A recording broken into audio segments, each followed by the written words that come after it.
అమరావతి బాలోత్సవం 6వ ఎడిషన్, 6వసారి వరుసగా ఈ పిల్లల పండుగ జరుగుతున్నది.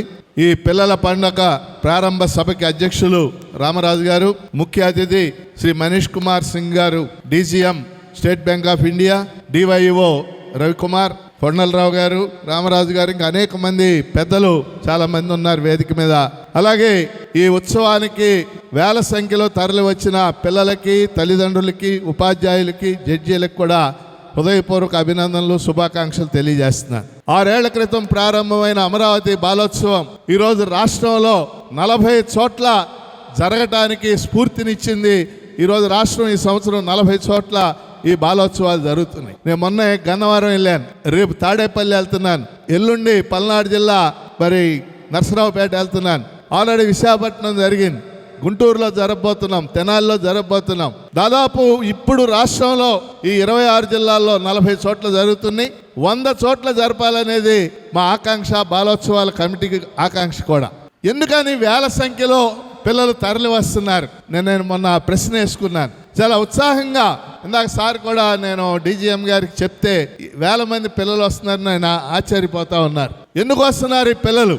ప్రధానమైన కారణం, నేను అనుకుంటున్న కారణం, విద్యా వ్యవస్థలో వచ్చిన పెద్ద మార్పు. 1950 నుంచి 90-95 దాకా విద్యారంగం మొత్తం ప్రైవేట్ రంగంలో, ప్రభుత్వ రంగంలోనే కొనసాగింది. ప్రభుత్వ రంగంలో పాఠశాలలు, ఆటలు, పాటలు, పెద్ద పెద్ద గ్రౌండ్లు, ఇవన్నీ కూడా మనకు తెలుసు. ఏ జిల్లా పరిషత్ హై స్కూల్ చూసినా 5 ఎకరాల గ్రౌండ్ ఉంటుంది. ఇవాళ కృష్ణా జిల్లాలో 350 జిల్లా పరిషత్ స్కూళ్ళు ఉన్నాయి. మీరు ఏ స్కూల్కైనా వెళ్ళండి, 5 ఎకరాల గ్రౌండ్ ఉంటుంది. కానీ గత 30 ఏళ్లుగా వచ్చిన మార్పు, ముఖ్యమైన మార్పు, ప్రైవేటు విద్యా సంస్థలు, ముఖ్యంగా కార్పొరేట్ విద్యా సంస్థలు పెద్ద ఎత్తున వచ్చి ఈరోజు ఆంధ్రప్రదేశ్లో పాఠశాల విద్యలో 74 లక్షల మంది చదువుతున్నారు. 74 లక్షల మందిలో 36 లక్షల మంది కార్పొరేట్ ప్రైవేట్ స్కూళ్ళల్లోనే ఉన్నారు. ఏముంది కార్పొరేట్ స్కూళ్ళల్లో? అక్కడ గ్రౌండ్స్ లేవు, ఆటలు లేవు, పాటలు లేవు, మానసికమైన ఒత్తిడి, గ్రేడ్లు, చదువులు, ఇవి మాత్రమే. పరిస్థితులు మారి ఉండొచ్చు, కానీ అదొక్కటే జీవితం కాదు కదా. ఇవాళ పిల్లలకి మానసిక వికాసం కావాలి, పిల్లలకి మానసిక ఒత్తిడి ఉండకూడదు. ఈరోజు ఈ దేశంలో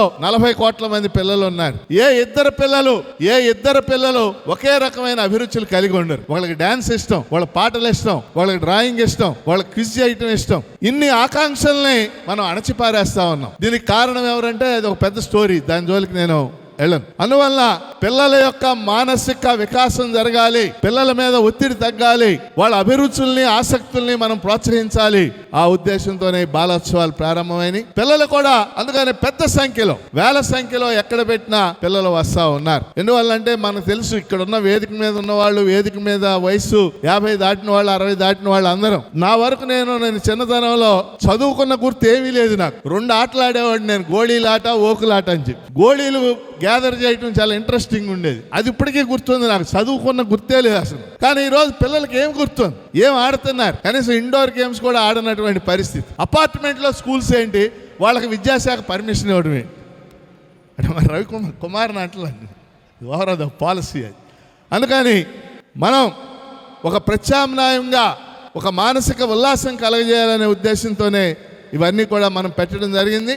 ప్రభుత్వాన్ని కోరుతున్నాం మనం, ప్రభుత్వం కూడా బాలోత్సవాలు పెట్టండి, ముందుకు రండి.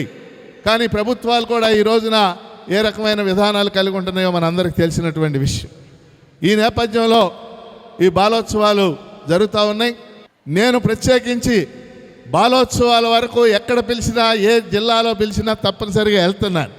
ఎందుకంటే వీటిని మనం ప్రోత్సహించాలి, ముందుకు తీసుకెళ్లాల్సినటువంటి అవసరం ఉంది. ప్రత్యేకించి అమరావతి బాలోత్సవాలు, దీని గొప్పదనం మన అందరికీ తెలుసు.